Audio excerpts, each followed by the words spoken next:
Thank you for the invitation to participate through this video in the webinar on Towards a Sustainable Cultural and Creative Industry in African, Caribbean, and Pacific countries. Unfortunately, I can't be there in person, but it's nice to be able to participate in this way.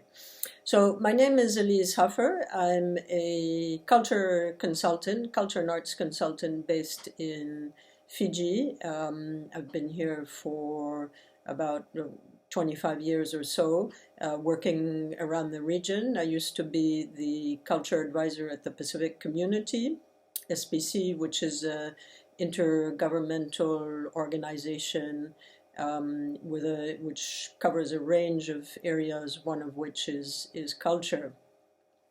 So I just was asked to talk a bit about the lessons from our past actions. The first thing I wanted to say was that in the Pacific, the idea of creative and cultural industries is, even though people have been engaging in those industries for a long time, it's something that's fairly new in the sense that it has a very commercial aspect to it, and commercial and monetary.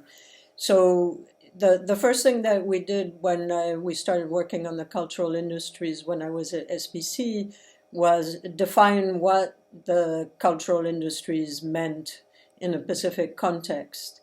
There were a lot of sensitivities around this because cultural production is part of people's lives. It's been part of exchanges within communities, between countries, and it has it's an area that has a lot of meaning to people. It's part of their identity and so forth. So that was the first thing we did, and I think that was a good thing because now today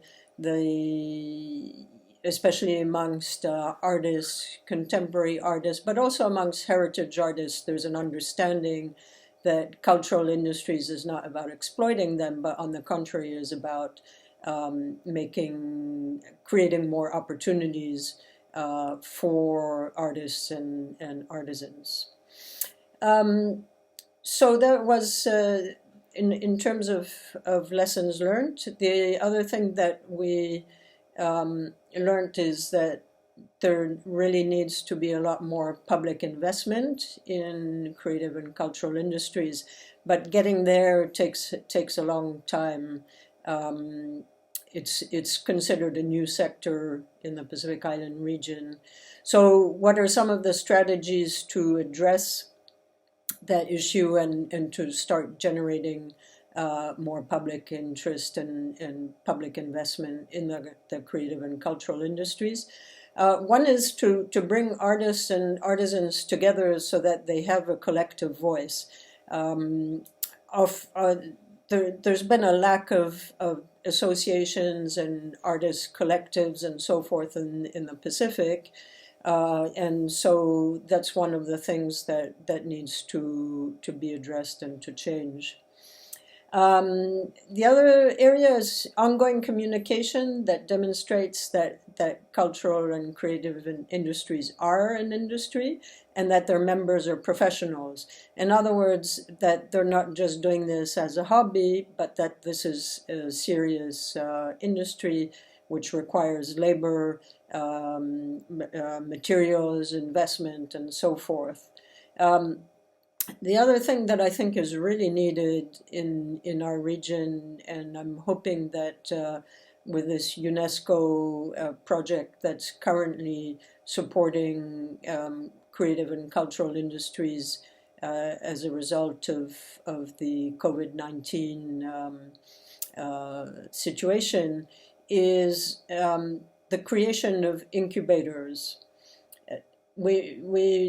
This is also a way to bring artists and artisans together, but also to provide them with the skills, the services, and the critical mass that they need to really be heard and be understood. Another element is the need for generation of discussion about arts in society, because arts, especially heritage arts, have been part of Pacific Island societies for a long time. They're part of the fabric of society, but they're not something that is debated or discussed about. And when you start to go more into the field of contemporary arts, there's a real need for that critical view and understanding about it, and that means arts and culture education in schools, and generation of debates within society. So I think I'll leave it at that, and thank you for your attention.